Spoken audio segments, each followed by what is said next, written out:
Jacked up July 2nd, 2024. NHL Free Agency is well underway, almost 48 hours into it by now, and the Penguins have made some moves, a lot of them one-year deals, a couple of guys signing on for 2 years, but the Penguins trying to nickel and dime their way into a competitive roster again for 2024. Josh Yohe, senior writer for The Athletic, covers the Pittsburgh Penguins, is joining us. Josh, thanks so much for taking a couple of minutes this afternoon.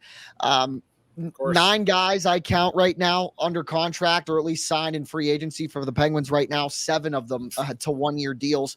What it really is the strategy, do you think, for the Penguins heading into 2024 and 25?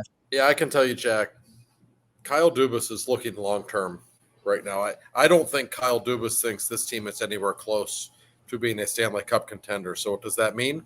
That means he won't be trading away any more draft picks or any prospects, something we've seen the Penguins do really for almost 20 years. You're not going to see him do that. His eye is toward the future. However, he doesn't want this to be a terrible team moving forward, right? He wants them to at least be competitive. That's why you're going to see so many 1- and 2-year contracts, the kind of signings that will not cripple the Penguins long term, but will still help them field at least a decent team around Sidney Crosby for the next year or two. With the hope being that before Crosby hangs up the skates, maybe in 5 years, that by then a new wave of talent will arrive that will maybe give the Penguins one last shot to really be a cup contender in the Crosby era. And even after he is gone, maybe to have some consistently good seasons. So that's Kyle's goal. That's why he's looking for 1-year deals. He doesn't want to lock anyone in for 5 or 6 years. He wants to free up money down the road. Not all fans want to hear that, but that's just the transition period that the Penguins are in right now. Do you think it's a rebuilding phase or just kind of a retooling phase? Because organizations across all sports in the past have been very open about the fact that they are in a rebuilding phase, but it seems like these Penguins just refuse to acknowledge that maybe, we need to start retooling, like you said, for a couple of years down the road. I guess if it looks like a rebuild and it smells like a rebuild, you start to wonder if it is. I will tell you, Kyle Dubas has not once used that word. And he even said, we're not burning this thing to the ground. We're not. And he said a couple of times last year, as long as Sid is on this team, we're not going to be some bottom 5 team in the league. He's too good. He's not going to let us fall down that far. So it's not a conventional rebuild. It's not like they'll be looking to get, top 3 picks in the draft the next 3 or 4 years. I would call it a mini rebuild. We see the Washington Capitals doing it. We saw the LA Kings do it. Where you don't completely fall apart, but just for 2 or 3 years, you actually just focus on getting as many young prospects as you can and developing them, and you hope that a few of them really become good NHL players. I just think that's the move for the Penguins right now. You don't build champions in free agency. We have learned that over the years, and it has been an incredible run for the Penguins in terms of general managers being aggressive and going for it. I just don't think Kyle feels like he's in that spot with his team anymore. And I don't blame him. I tend to agree with him. I do think they need to build for the future a little bit, but this isn't some Pittsburgh Pirates 5-year rebuild that never really works. I don't think it's going to be along those lines. Yeah, and as my next question kind of falls along those lines, how much do you think that Kyle Dubas and this regime now that's putting this roster on a piece of paper for the Penguins is really reeling, so to speak, from the Ron Hextall and Brian Burke era? Because it's no secret that didn't end well. No, there's no question, and I hate to blame Ron Hextall for everything. The fact is Dubas did make mistakes last year, and Jim Rutherford did make some mistakes at the end of his tenure, but we can't deny the mess that Ron Hextall made. He let so many good players walk, the likes of Brandon Tanev and Jared McCann, and we can literally 7 or 8 really good players. The Penguins let go John Marino for not a whole lot. That caused problems, and maybe just as big of a problem, all of the no trade clauses that Ron Hextall handed out before he left. I'm sure Kyle Dubas would love to move Rickard Rakell, for instance. I don't know that he could, but he would like to. Even nobody wants to hear this. Evgeny Malkin and Chris Letang, they're not the players they once were. You would love to at least have the flexibility to trade them if you wanted to, but Kyle Dubas doesn't have that. Almost half of his roster has a no movement clause. So people can blame Dubas for certain things, and he hasn't been perfect. But, man, he is so handcuffed by those no movement clauses. I don't know if people realize just how hard it is for him to juggle this roster and to make moves, because these guys that have no movement clauses, they get that for a reason. Most of them are established older players. They have young families. They don't want to be traded every year. They want to know where they'll be for the next 5 years. And so they're not eager to waive those clauses. And it's hurting Dubas right now. Now let's get into some of the guys that the Penguins did bring in yesterday. Defenseman and Matt Grzelcyk, Anthony Beauvillier, and then today defenseman and Sebastian Aho to a 2-year deal. What are some of the guys that you anticipate contributing the most out of the crop of players that they brought in at the NHL level next year? And how do you see maybe some of those pieces fitting into what the Penguins have at their disposal already? Well, Grzelcyk, first of all, the defenseman who's played his entire career with the Boston Bruins, he is going to be a regular in the lineup. P.O. Joseph isn't coming back. Grzelcyk will probably slot behind Marcus Pettersson on the left side of the blue line. So I would suspect he would be playing with Chris Letang when the season starts. And he's a funny guy. He had a really bad season last year, and I think that drove his value down. And that's probably why some fans on social media were very negative in their response to the signing. But he's been a pretty good defenseman most of his career. He was a very good defense partner for Charlie McAvoy for a couple of years in Boston. And McAvoy played, as an offensive-minded guy, plays a lot like Chris Letang. So you would think theoretically he knows how to play with somebody like Chris. He's been a pretty dependable player, albeit an undersized defenseman. In worst case, if he doesn't play well, it's just 1 year and then he's off the books. So it's a low-risk signing, but I think he's a pretty solid player. And then at forward, Beauvillier, a guy that's had some success and bounced around a lot last year between 3 teams. On paper, it's not a sexy signing, but do you see, a spot for maybe where he could fill in and maybe rejuvenate a little bit of what he had once in his career? Yeah, I think Beauvillier can make the bottom 6 better. I mean, let's be honest, the Penguins' bottom 6 is a weakness. So it wouldn't take a whole lot to make it better. I will tell you, he certainly was a Penguins killer when he played for the Islanders.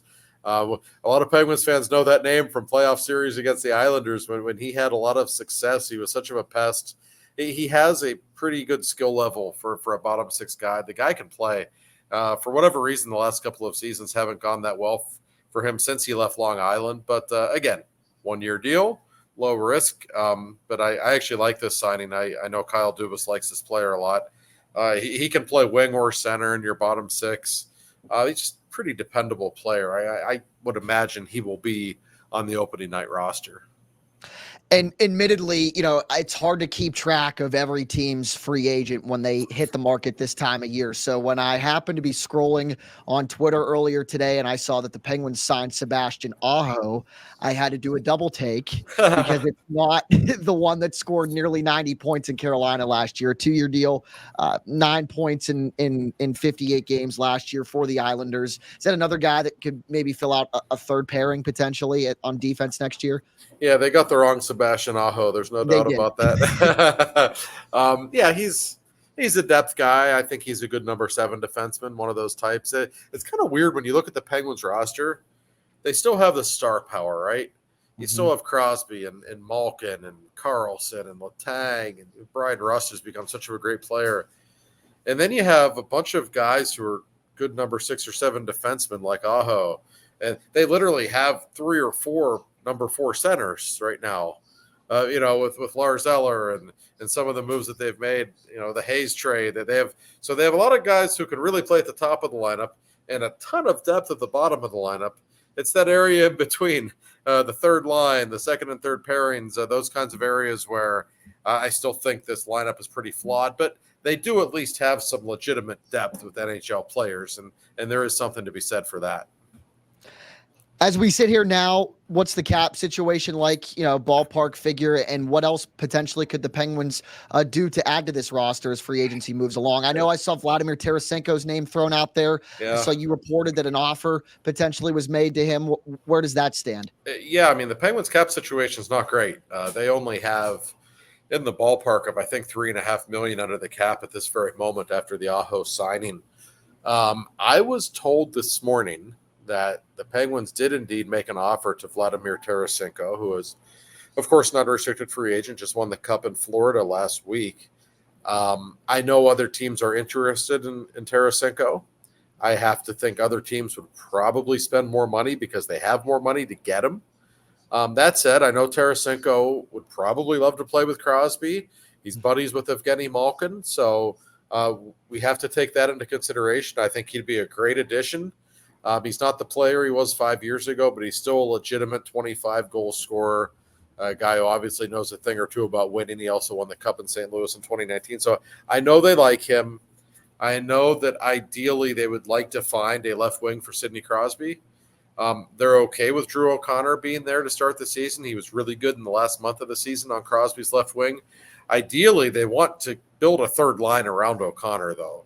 And to do that, you have to find somebody to play with Sid and Brian Russ on the top line. They just don't have a lot of money. If they do make some kind of an impactful signing, don't be surprised if they also make a trade to shed some salary just to bring somebody in. It could be, Lars Eller's name's been out there as a potential trade candidate just because they have so many bottom six centers now. So it could be two moves in one if they do manage to bring anyone of substance back to the lineup. And I'm glad you brought up being able to shed some salary via a trade. One that fans, I think, are low-key dying for is potentially to get Tristan Jarry out of Pittsburgh. What's the status there? Is there still faith from the Penguins front office in Jarry being able to consistently be a really good goalie for them? On the surface, they will tell you, yes, he's the number one goalie, blah, blah, blah. I think they've lost some confidence in him. I think we learned a lot on April 17th. It was the final game of the regular season for the Penguins, a meaningless game against the Islanders. They had been eliminated from the playoffs the night before. Alex Nedeljkovic was so tired at that point he could barely walk into the arena, and the Penguins still gave him the start instead of Tristan Jarry. They didn't give him a start the last 3 or 4 weeks of the season. They were not happy with him. I don't think there's a lot of interest in him around the league simply because of his contract. He still has 4 years left. He makes around $5.5 million a year. That's a ton of money for a guy who is talented, yes, but who has a reputation, deservedly or not, of being a pretty unreliable goaltender, somebody that you can't really trust in big games and playoff games. So we have seen that with him over the years. He's got talent. He's been to 2 All-Star games. I don't think he's going anywhere this summer at this point. I think if he were to be traded, he probably would have by now. But I don't think there's a ton of faith in the organization. And don't be surprised if Jarry and Nedeljkovic are basically receiving 50-50 amount of playing time when October rolls around. Some other ones, too, that really just kind of haven't panned out, and one that comes into to mind right away is P.O. Joseph. That's a guy that was a hot prospect that they traded Phil Kessel for, and it just kind of hasn't worked out. Talk a little bit, if you could, about, just them seeming to let him walk, and obviously it just didn't really pan out in Pittsburgh for a guy that they thought maybe could kind of take the Chris Letang role in the future. Yeah, he was never that guy. They found that out pretty quickly. P.O. Joseph is probably not coming back. They did not give him a qualifying offer. They've since signed a couple of defensemen, so the writing's on the wall there. Mm-hmm. He's got talent. His biggest flaw is just lack of size. I mean, we saw that he is just so skinny in the defensive zone. He gets thrown around a lot.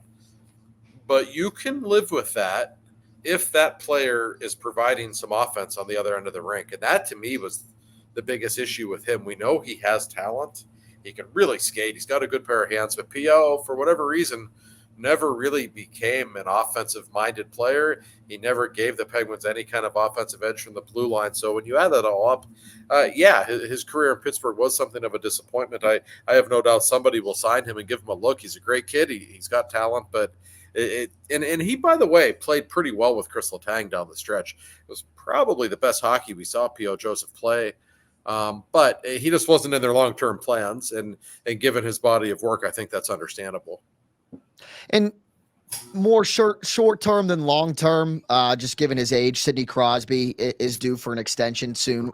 What do you see maybe the timeline in that being? And then if you could, maybe a ballpark figure that he could warrant for however many years that, he has left to play. Yeah. Sid has 1 year left on his contract, and he will sign a new contract at some point this summer. I have no doubt about that. My guess would be 3 years. Don't know that for a fact, but from the rumblings I've heard from people in the organization, 3 years sounds like the most likely. That'll take him to age 40. So it might be his last contract. I know nobody wants to hear that, But as great as he still is, he will stop playing at some time. I don't know if he's going to be Jaromir Jagr and play until his 50s. I very much doubt that. As for the annual salary for Crosby, he's made $8.7 million forever. It wouldn't shock me if that's the number he sticks with. If he wants a raise, he's earned it. He's outplayed every contract he's ever had. If they give him $10 million a year, it wouldn't shock me. But 8.7 wouldn't surprise me either. We all know Sid is very superstitious. Born on August 7th, it makes sense. And like I always say, the Penguins should be very fortunate, consider themselves very fortunate that he wasn't born in December, because he would have been making $12 million a year all of these years, and they would have been certainly hurt a little more in the salary cap. Why couldn't he have been born in February? I don't know. But January. Yeah, even better. He's going to sign, though. I don't think anybody needs to worry about that. I see him playing for at least 4 more years if he stays healthy. So, that will be the best news of the summer, because nobody wants to see Sidney Crosby playing in a different jersey. No, and I mean, it's been talked about, and I agree with you. I would have a hard time believing that would ever happen. And I think the 8.7, if that were to be the number again, should still set them up pretty feasibly to in the future to try and make some complementing moves, in free agency in years to come, if that's the number he signs for. Well, yeah, one thing, Jack, you have to keep in mind, the salary cap is probably going to go up a lot in the next couple of years. It was stagnant for years because of COVID. The league lost a lot of revenue. So the cap didn't move up as much as it normally would have, but the league's making a lot of money right now. They've been pretty open about that. And I mean, the cap, within 3 or 4 years, it's going to be at $100 million, I would think. So you're going to see it go up. And one thing about Malkin and Letang, even, who are not the players they once were, especially Malkin, we see that with him. But we see the age creeping in. They both make $6.1 million, which is a good chunk, but it's not going to cripple them financially moving forward. In a year or two, if Kyle Dubas gets the prospects that he really wants to start churning out, they'll be able to spend a lot of money in free agency, and I'm sure they won't be shy about doing that. As we look ahead to this season, Mike Sullivan's name has been talked about, the last couple of years. Is he going to stay? Is he going to be let go? Just after the sheer fact that they missed the playoffs the last couple of years. Changes come to the coaching staff. David Quinn, a guy that Mike Sullivan is very familiar with, is the name that, it kind of headlined the offseason in that regard. Say, Josh, that they're kind of hovering around where they were halfway through the season this year, like they were last year. Mm-hmm. Is there a chance that maybe a coaching change could be made mid-season? They've done that before, especially in my lifetime. Or is it one of those situations where Mike Sullivan's just kind of has a very sturdy job security? I guess there's always a chance. We all know the NHL philosophy, for whatever reason, is a 4-game losing streak. Let's fire the coach. That's just what teams do. But I will tell you, in fact, Kyle Dubas was asked yesterday about Mike Sullivan. He just holds him with such reverence. I mean, he really thinks the world of Sullivan. He said, listen, teams can spend decades trying to find a coach like him. There just aren't many coaches who are that successful and that good. And he said, not only do I want him to be my coach, but he basically said, if we have to rebuild or whatever you want to call it the next few years, he's the guy we want teaching young players moving forward. And I can tell you the Fenway Sports Group absolutely loves him. Remember, the Fenway Sports Group, the Penguins ownership, all these guys are from Boston, right? Mike Sullivan's from Boston. And I was actually told that one of the Fenway people said, we think Mike Sullivan is our Belichick. Like they think he's that. And I'm not disagreeing with him. I think Mike's a great coach. But when you hear stuff like that, it tells you he's not going anywhere. Hey, he's the guy they want to run this team. He loves being the coach of the Pittsburgh Penguins. He could go elsewhere if he wanted. He could go elsewhere where there's more talent right now, but he has a real loyalty to Sidney Crosby in particular, and I just don't see him going anywhere. As we get set again for another season, the Penguins schedule being released slowly this afternoon on July 2nd. A lot of primetime games, it seems like, especially early on. What do you make of the schedule and what you've seen of it so far? Well, I can tell you a couple of games for people to be watching for. I think it's October 29th. I don't have it in front of me. Penguins are home to Minnesota that night, I believe. I bring that up because that will, in all likelihood, be Marc-Andre Fleury's final appearance in Pittsburgh. And that will be a really, really big deal. I don't know if he will play that night. He does not like playing in Pittsburgh. I asked him about it last year. I said, Mark, why aren't you playing in Pittsburgh? Come on. And he said, those guys are my friends, and I don't like playing against them. It was very simple. It was the most serious thing I've ever heard the Flower say. He's always joking about something. So I know there's a lot of Marc-Andre Fleury fans out there. So that will be the night to come out and see him. And one thing that jumped out at me, a couple of things. The Penguins are on the road a ton early in the season. In October, they have 6 road games alone in Canada in October, which I love because I can stay out of the cold weather in January there and get Canada out of the way in October. That's great. And a 7-game road trip in late January, which has to be one of the longest road trips in Penguins history.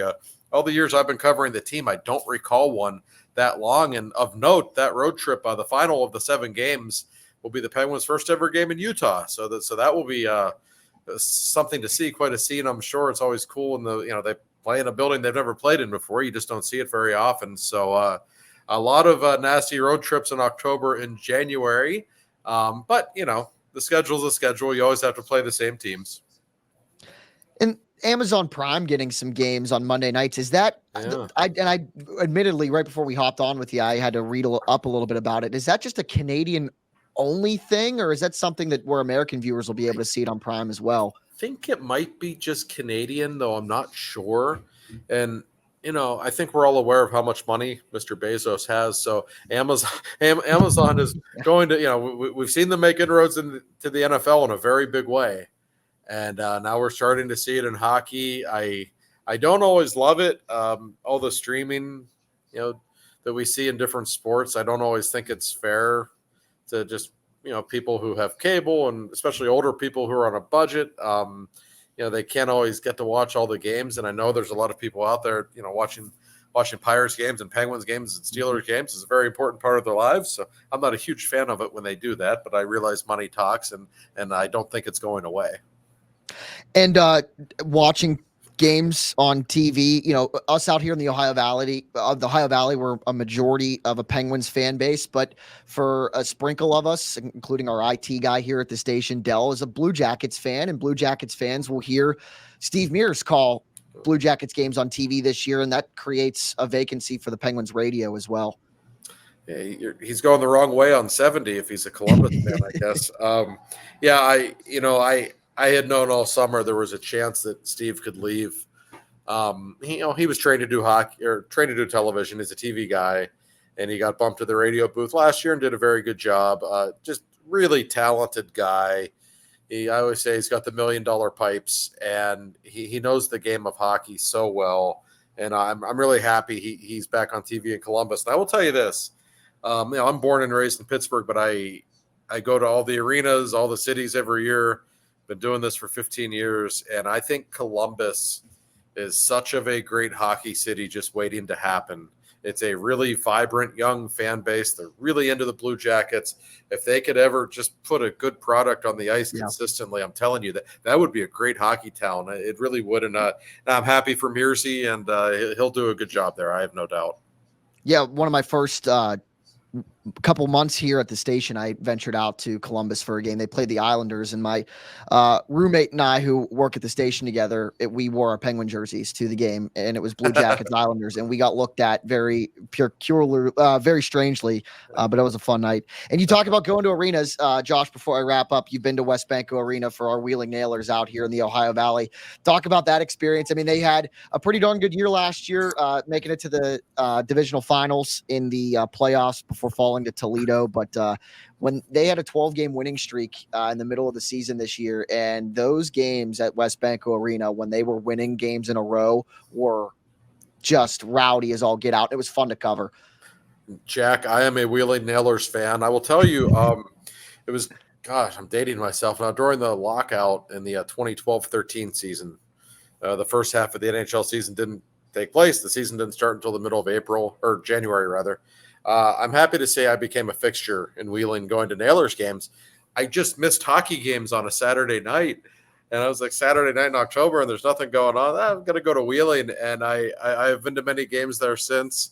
I love the atmosphere. I love that building. It's just a great old barn. The fans in Wheeling are very passionate. I was there for dollar beer night a time or two. Got a little rowdy. And I love Wheeling. I've been there many times over the years, and I try to get to at least one game a year. It's actually been a couple of years, but I will make my way back down to Wheeling this season. I promise. Well, if you have nothing going on, Saturday the 6th, they are hosting the Wheeling Miners in the American Arena League 2 championship game. They're going for the undefeated season, Josh. All right. And let me tell you, I was at the North Division championship game a couple of weeks ago. They get into it in that crowd for sure. Okay. Yeah. Well, listen, now that's a good 4th of July weekend activity if ever there's been one. So I've got to keep that in mind. All right, Josh Yohe from The Athletic covers the Penguins. Josh, thanks so much for hopping on. I really appreciate it. We'll have to do it again soon, okay? Yeah, anytime, Jack. My pleasure.